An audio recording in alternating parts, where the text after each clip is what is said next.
Tribunal Constitucional.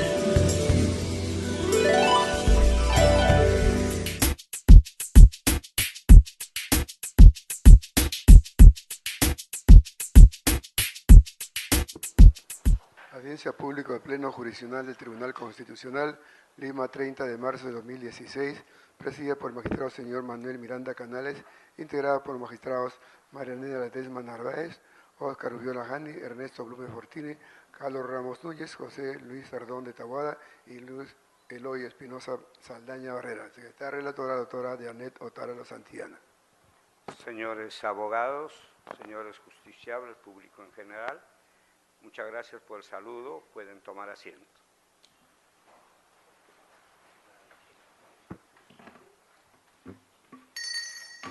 Se va a dar inicio a la audiencia pública convocada para la fecha. De cuenta, señorita secretaria relatora, de los expedientes que se ha señalado para esta oportunidad. Causa número 21, expediente 6040-2015, proceso de amparo, seguido por Rodolfo Enrique Romero Saldarriaga contra la RENIEC y otro. Señor presidente, solicita el uso de la palabra por la parte demandante, el abogado Rafael Alonso Inga Ceballos. Señor abogado, puede usted tomar el estrado. Ahí termina, ¿no? Es el último, si yo quería ir a los servicios. Bueno.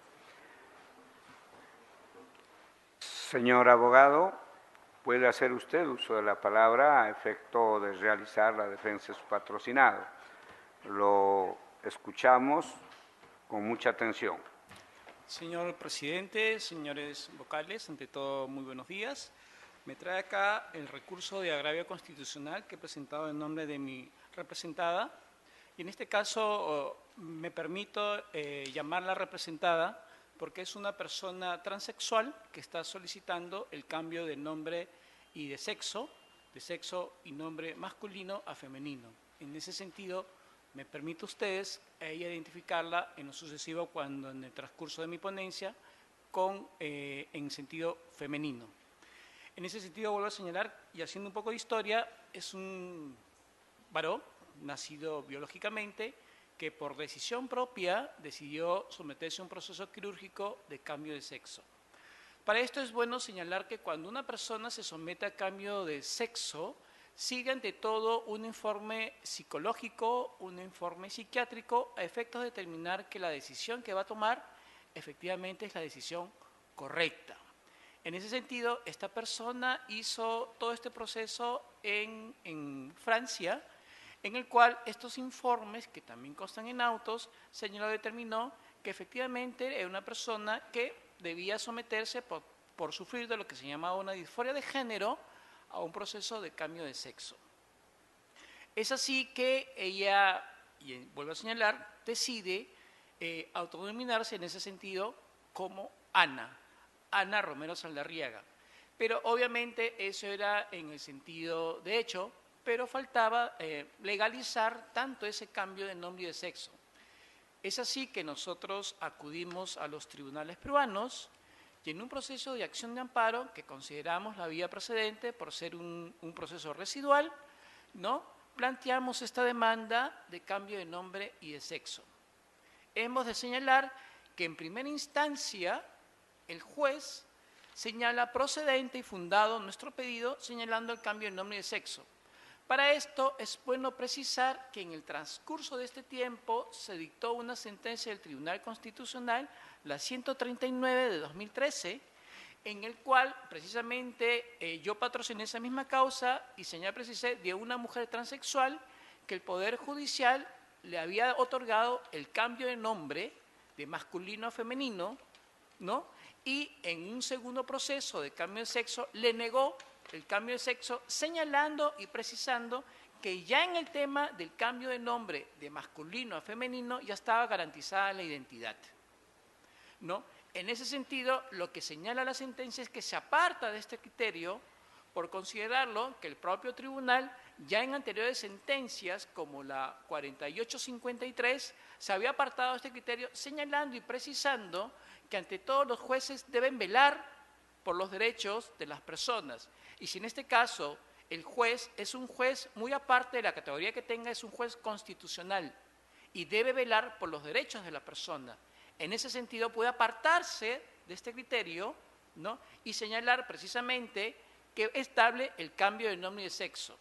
Asimismo, señores magistrados, también hay un presente vinculante en el cual señala la sentencia, si no me equivoco, es la 3811, en lo que se refiere a la Corte Internacional de Derechos Humanos, las sentencias en calidad de vinculantes que tiene estas sentencias, ¿no?, y también se refiere a la disposición número 4 de la Constitución del Estado.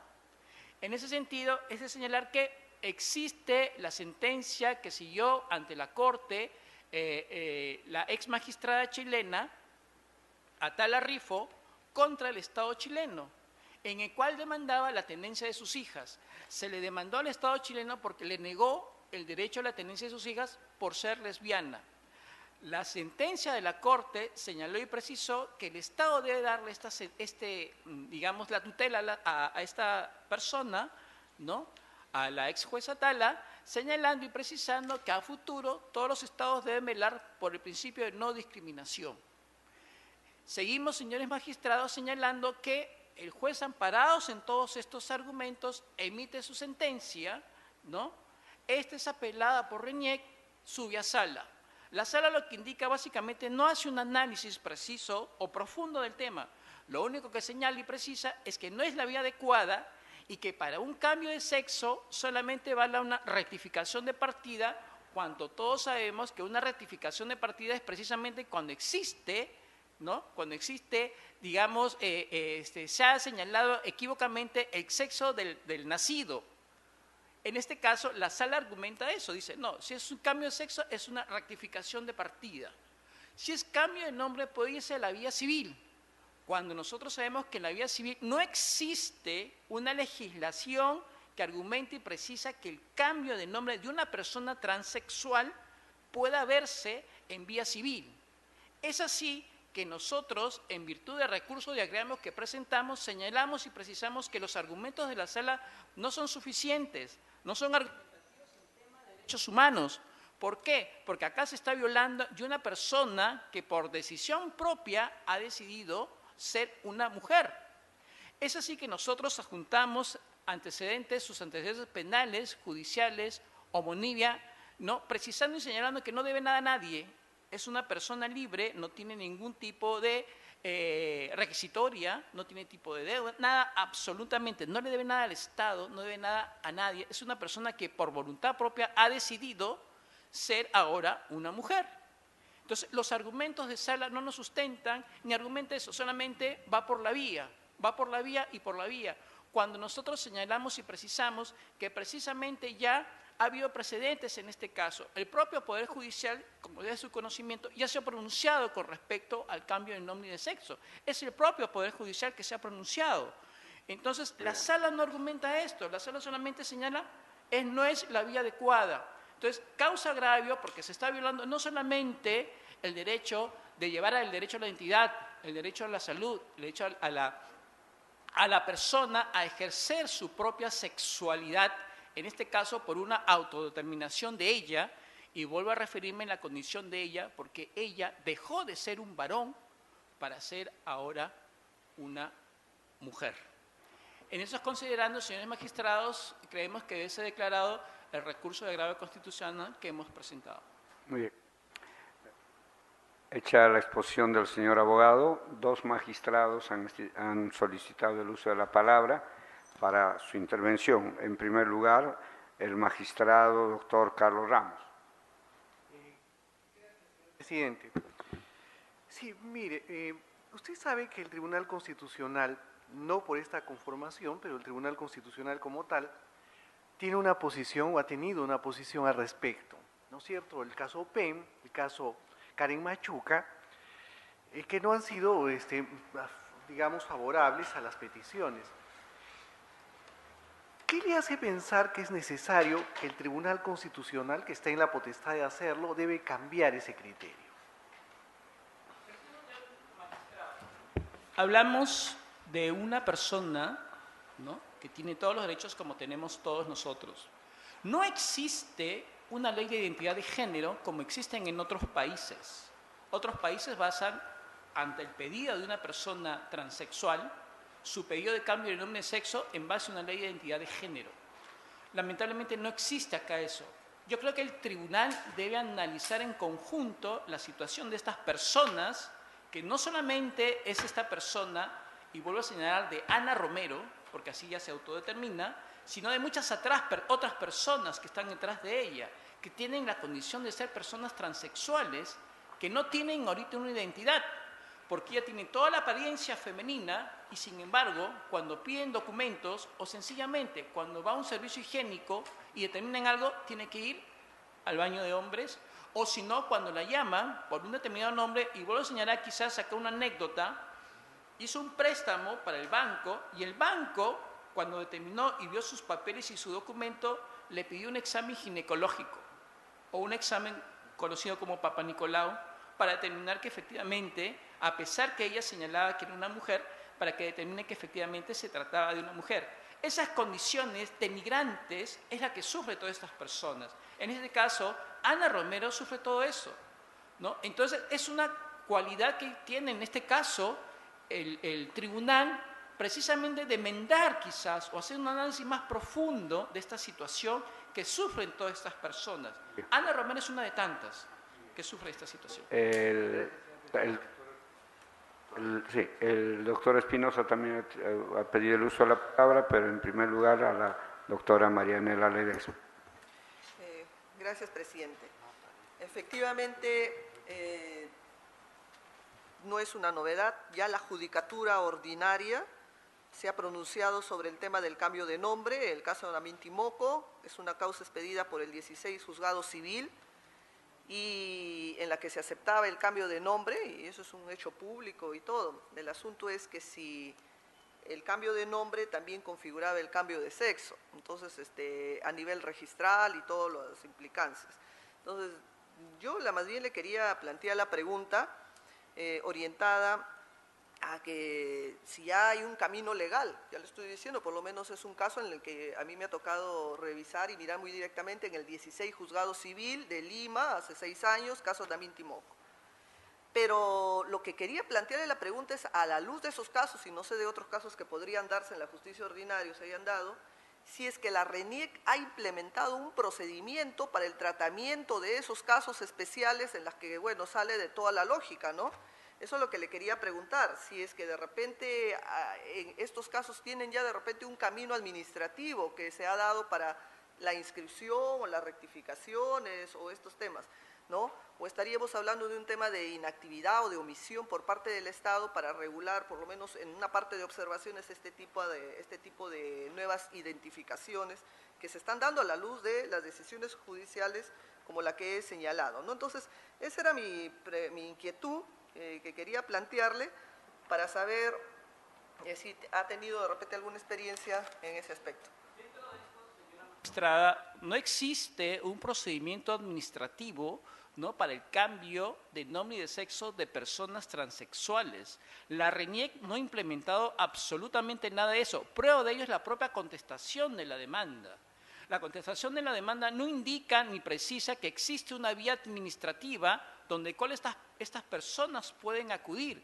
Existe un vacío legal, no solamente desde ahora, sino desde muchos años. Entonces, solamente, y vuelven a señalar, en virtud a una sentencia judicial, un orden de poder judicial, nosotros podemos acceder al cambio de nombre y de sexo en una anotación, inclusive anotación marginal, que se hace en las partidas de nacimiento. Bien, ha solicitado el uso de la palabra el doctor Sardón, pero primero el doctor Espinosa Saldaña. Bueno, gracias. Vamos hablando directamente sobre esto. El tribunal confundió o quiso confundir identidad con identificación en Karen Mañuca, no se metió al fondo del problema y es el Poder Judicial quien, esté uno de acuerdo o no de acuerdo, fija una posición, y no solo en Lamin Timoco, sino también en el caso Fiorella Cava. ¿Ya? O sea, pero ahí tenemos un problema, y es un problema para lo que usted está pidiendo aquí. A mí no me preocupa tanto que en la composición anterior, aunque hay un magistrado de la composición anterior, se haya votado esto, se haya resuelto en contra. A mí lo que me preocupa básicamente es qué es lo que nos está pidiendo que podamos hacer. ¿Por qué? Porque finalmente aquí no hay procedimiento. Hasta hoy no hay procedimiento. Hasta hoy lo que se ha hecho es la sentencia de la sala de Romero y compañía, se colgó de una comprensión para tratar de darle alguna ejecutividad. Entonces, ¿cuál es el alcance de su demanda? ¿Qué es lo que nos está pidiendo? ¿Que reparemos la omisión administrativa y que fijemos un procedimiento? Entonces, no, todavía no termina. Entonces, que reconozcamos que hay una identidad de género que se proyecte para la comunidad LGTBIQ, las dos cosas. O sea, seamos claros cuál es el alcance de lo que le está pidiendo resolver al tribunal. Entonces, y si en función de eso, ¿qué consideraciones sirven o qué cosas no? Porque en función a eso es que podemos evaluar si es útil o fundamentado en el caso Cava o en el caso Timoico. Pero no queda muy claro de lo que usted ha presentado es hasta dónde quiere que lleguemos en el procedimiento del tribunal. Yo le pediría en ese sentido precisiones, si las puede dar ahora, muchísimo mejor. Sí, quiero poner un ejemplo. Pero, En Colombia no existe la ley de identidad de género. Sin embargo, las sentencias de su tribunal ordena, en este caso, a las autoridades competentes a que estas personas transexuales puedan acudir y en base a esa sentencia solicitar su cambio de nombre y de sexo. En caso peruano, efectivamente, yo vuelvo a señalar, Ana Romero no es la única persona, ¿no?, transexual que está solicitando o va a solicitar esto. Entonces, en base a una sentencia del Tribunal Constitucional, estas personas que en la realidad existen y son ciudadanas y ciudadanos, no pueden ejercer plenamente sus derechos. En este caso, el derecho a la identidad, ¿no? El derecho a la identidad que no lo puede ejercer al 100%. Es entonces que se acude a este tribunal a efectos que con una sentencia puede efectivamente ordenar a los demás órganos administrativos o a quien corresponda, pueda solicitar a la petición de estas personas que existen en la realidad, señores magistrados. Estamos obviando una realidad de estas personas que no tienen ningún tipo de derechos hasta ahora. Muy bien. El doctor Sardo. Los derechos supuesta o realmente vulnerados que se alega en la demanda son 9, ¿no? Pero yo no sé si cuando se incluyeron dichos derechos en la Constitución del año 93, se pensó que ello incluía el real o supuesto derecho al cambio de sexo. Por ejemplo, usted en la demanda dice que se estaría vulnerando el derecho a la salud, ¿no? El derecho a la salud, pero el derecho a la salud, ¿cómo así incluye el derecho al cambio de sexo? ¿Los constituyentes pensaron en eso o es algo que ustedes quisieran que fuera así? Yo creo que es el espíritu de la norma. El derecho a la salud, efectivamente, también lo que corresponde es al derecho a la, podría señalar y precisar yo, a la estabilidad emocional. La estabilidad emocional precisamente es cuando una persona disfruta plenamente de su identidad. En este caso, estas personas no disfrutan de su identidad al carecer precisamente de no identificación, porque por más que sea una apariencia masculina o femenina, en el caso de Ana Romero, que es mi patrocinada, se le sigue llamando legalmente, ¿no?, Rodolfo Romero Saldarriaga. Y está vulnerando su derecho a su identidad, que es propiamente su estabilidad emocional, que corresponde a una esfera tema de salud. Sobre el tema de la identidad, el diccionario dice que la identidad es el conjunto de rasgos propios de un individuo o de una colectividad que los caracterizan frente a los demás. Entonces, diríamos, si es que eso es así, la posibilidad de definir uno, lo que uno es, no vendría a ser una potestad absoluta, ¿no? Porque uno, si son rasgos que los caracterizan frente a los demás, esa definición no es solamente de uno, sino también de los demás. O sea, uno no puede decir que yo soy un león o soy un tigre, si es que los demás no están tan de acuerdo con eso, ¿no? La identidad, en suma, ¿no?, de acuerdo a la definición del diccionario, no la define uno solo, sino uno en tanto pertenece a una colectividad, es lo que se desprende. Entonces, por más que uno quiera decir, oye, yo soy un pájaro, de repente no es un pájaro, ¿no? Entonces, eso no sé si está muy claro en su demanda. ¿Uno puede decir que uno es lo que le da la gana y todos los demás tienen que reconocerlo? Sí. La identidad entendamos que es una unidad biopsicosocial. Eso es la identidad, para ahí un tema no solamente más de conceptualidad, sino más quizás un tema más médico, unidad biopsicosocial. La identidad que yo expreso es cómo yo me siento y cómo yo quiero ser reconocida hacia los demás. En este caso, por más que yo diga, o el ejemplo del león, obviamente yo voy a decir soy un león y nadie va a decir eres un león. Pero en este caso, las personas por autodeterminación han decidido no solamente psicológicamente, sino físicamente adquirir los caracteres del sexo opuesto.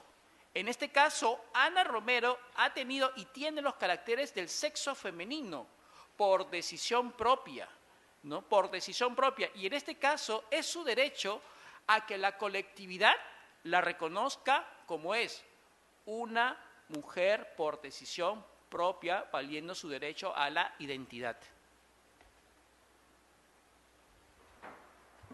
Vista la causa, queda al voto. Dé cuenta de los otros expedientes, señora relatora. Señor presidente, doy cuenta a usted que en las demás causas programadas para el día de hoy no hay más informes orales, aun cuando lo han solicitado conforme al reglamento, pero no se han apersonado para realizarlo. Se da por vista dichas causas y quedan igualmente al voto. Ha terminado la audiencia pública. Se agradece a los señores magistrados y al público en general.